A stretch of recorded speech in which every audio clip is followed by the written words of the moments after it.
مجھے نہیں پتا اس رمضان میں اپنی دعاؤں میں کیا مانگنا چاہیے۔ آپ ایسے دعا کر سکتے ہو۔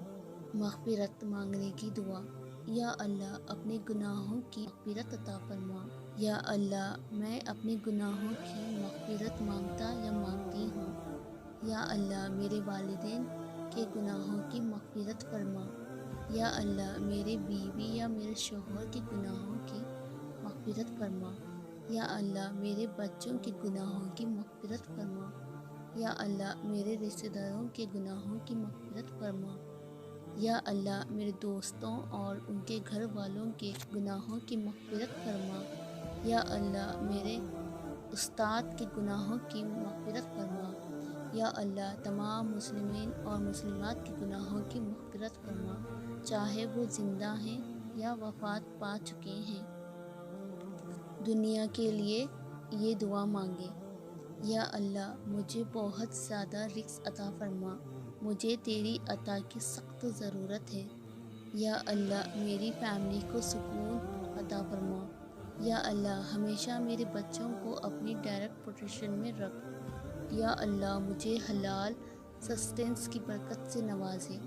یا اللہ مجھے اور میری فیملی کو مصیبت، بیماریوں، آفت سے محفوظ رکھ۔ یا اللہ مجھے ان امتحانوں سے دور رکھ جو میرے بس کے باہر ہیں۔ یا اللہ میرے بچوں کے دلوں کو ہمیشہ ایک دوسرے سے جدا رکھ۔ یا اللہ لوگوں کے دلوں میں میری اور میری فیملی کی محبت ڈال دے۔ یا اللہ مجھے اور میری فیملی کو دوسروں کی حسد اور جلن سے محفوظ رکھ۔ جو بھی مسلمان بیماریوں میں مبتلا ہیں انہیں شفا عطا فرما۔ یا اللہ دنیا بھر کے تمام مسلمانوں کی عزت کی حفاظت فرما۔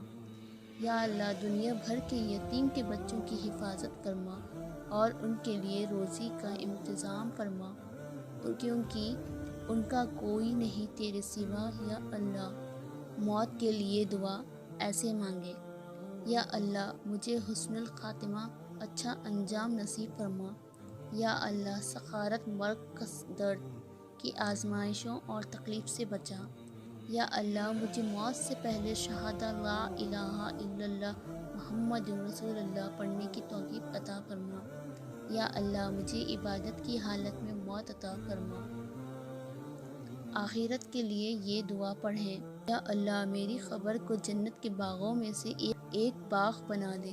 یا اللہ میری قبر کو جہنم کی گڈھوں میں سے نہ بنا۔ یا اللہ میری قبر کو کشادہ کر دے اور اپنی نور سے روشن فرما تاکہ میں قیامت تک سکون سے رہ سکوں۔ یا اللہ مجھے قبر میں امن اور رزق عطا فرما۔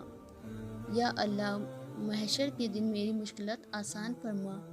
یا اللہ مجھے اپنے عرش کے نیچے سایہ عطا فرما۔ یا اللہ میرے گناہوں کی وجہ سے مجھے رسول اللہ صلی اللہ علیہ وسلم کے سامنے رسوا نہ کر۔ یا اللہ اپنی رحمت سے میرے گناہوں کو چھپا لے۔ یا اللہ مجھے اپنی رحمت سے معافی عطا فرما۔ یا اللہ مجھے الریان کے راستے سے جنت میں داخل ہونے کی اجازت عطا فرما۔ یا اللہ اپنی رحمت سے میری پوری فیملی کو میرے ساتھ جنت میں اکٹھا فرما۔ یا اللہ اپنی رحمت سے مجھے رسول اللہ صلی اللہ علیہ وسلم اور ان کی فیملی سے ساتھ جنت میں ہونے کی سعادت نصیب فرما۔ یا اللہ اپنے بے حساب رحمت سے مجھے اس دن تیرا نورانی چہرہ دیکھنے کی توفیق عطا فرما جب تو اپنی جنتی بندوں کو اپنا چہرہ دکھائے گا۔ آمین یا رب العالمین۔ اپنے دوستوں اور فیملی کے ساتھ یہ دعا شیئر کریں اور ان کو بہترین دعا مانگنے میں مدد کریں۔